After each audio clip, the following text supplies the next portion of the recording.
Alan, thank you. Well, let us start with a quick look at today's papers. The Sun, the Express, the Times and the Guardian all lead on that Court of Appeal ruling yesterday that allows asylum seekers to stay at the Bell Hotel in Epping. The Sun brands it an injustice. The Express said the government should hang its heads in shame. And the Guardian highlights the charge from Reform and the Conservatives that the government is putting the rights of illegal migrants, although they are asylum seekers, above those of British people. Also says that police are bracing for further angry protests as a result of the decision. The Times, meanwhile, says at least 13 councils it understands are still preparing legal action against the Home Office despite the department's victory at the Court of Appeal. And it says at least 4 of them are run by Labour.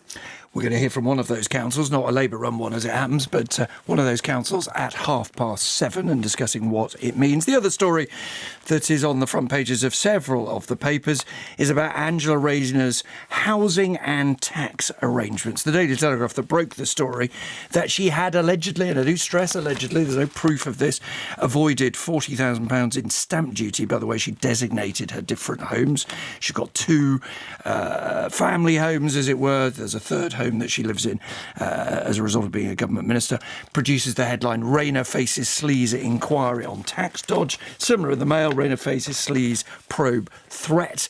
The Times version of that story is a big photograph of the Deputy Prime Minister saying Rayner, her ex and some murky deeds. Now that is a reference to what's at the root of this story, the suggestion that Angela Rayner changed the deeds of her family house in order to designate it no longer her primary residence for tax purposes. Well, a man who's been trying to get his head round all of this, and it is complicated, isn't it? Harry Farley is our political correspondent. Harry Farley joins us in the studio. Let's start with the allegations. Why do the Tories claim, and it is at this moment just a claim, that rules are being broken and they need to be looked into?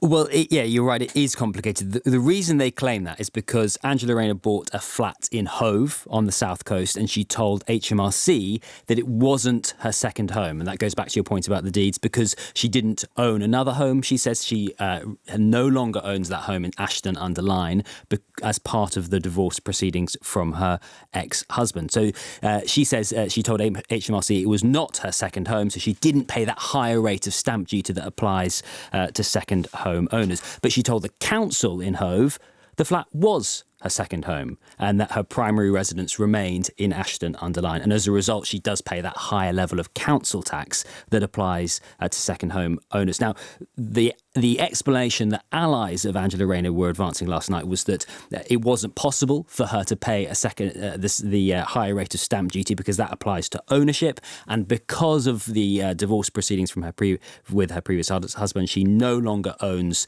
a stake in that home in Ashton-under-Lyne. But when it comes to registering for council tax, she says that Ashton-under-Lyne remains her main residence, and crucially, you don't have to own somewhere for that to be your main residence. There is a saying in politics that perception is all. It's often also said it shouldn't be. The fact should be what matters, but perception certainly matters, not least if you're the Housing Secretary. Exactly, and that's, I suppose, the politically most difficult charge against Angela Rayner. It is one of hypocrisy, that on the one hand she supports higher taxes on second homes, while at the same time appearing, at least, or the Conservatives allege that she has avoided it in this case. A spokesperson for Angela Rayner said that she has paid all relevant and required taxes entirely properly, and any suggestion otherwise is entirely without basis. Another point that the Conservatives are making is that she should be paying council tax on a third property that she lives in, so her official government residence, as it were, in Admiralty House. And I wonder if that might be something that proves politically difficult in the coming days, is whether she should be paying council tax there. But we await the decision as to whether there will be an inquiry. Harry Farley, thank you for explaining that. 13 minutes past 7. A US